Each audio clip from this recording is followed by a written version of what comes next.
আসসালামু আলাইকুম ওয়া রাহমাতুল্লাহি ওয়া বারাকাতুহু। আজকে আমি চলে আসলাম আল খোর বিচ।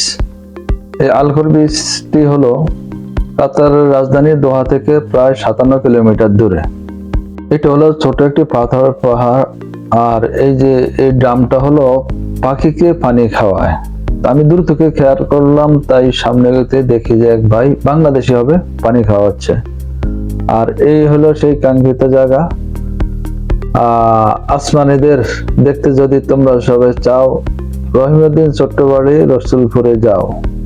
সেই বেন্না ভাতা দিয়ে পার্কের মধ্যে একটা সুন্দর জায়গা তৈরি করে রেখেছে, খুব অসাধারণ একটি সুন্দর জায়গা। তো একটু সামনে গিয়ে দেখতে পাই একটা ফুলের ঝাড়, টব, পাথর দিয়ে টুল বানানো,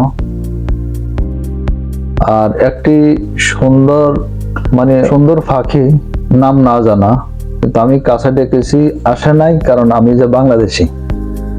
আচ্ছা, যা হোক, এই হলো সেই পালকির মতো কর্নেশ বীচ।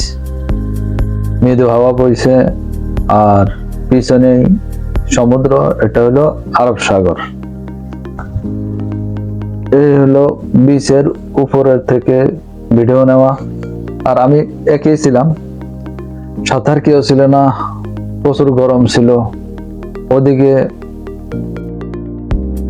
মনের আনন্দে একে একে ঘুরতেছি।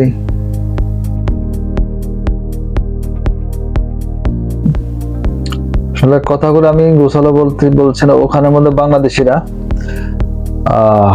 কয়েকজন আছে, কারণ প্রচুর গরম পড়তেছে।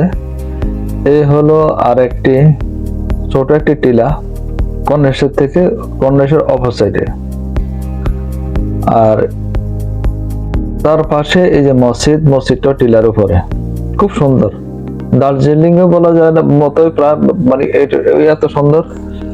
আবার ওই জাফলং বলা যায় বাংলাদেশের, সিলেটের। সুন্দর একটি জায়গা।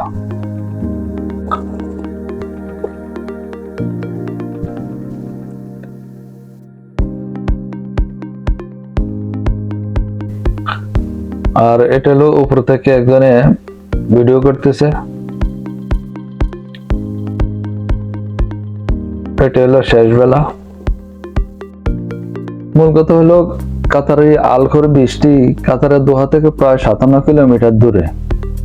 বেশ গোছানো একটি বিচ, যা কাতার পর্যটন কর্তৃপক্ষ নিয়ন্ত্রণ করে থাকে। পুরো বছর জুড়ে এখানে আবহাওয়া বেশ সুন্দর থাকে, তাই পর্যটকরা যে কোনো সময় এখানে আসতে পছন্দ করে। এখানে বাচ্চাদের জন্য খেলার সুন্দর জায়গা আছে। সব মিলিয়ে অসাধারণ। তো আমার অগোছালো কথা থেকে জায়গাটা সুন্দর। তো ইনশাআল্লাহ ভবিষ্যতে আরো ভিডিও আসবে। আসসালামু আলাইকুম।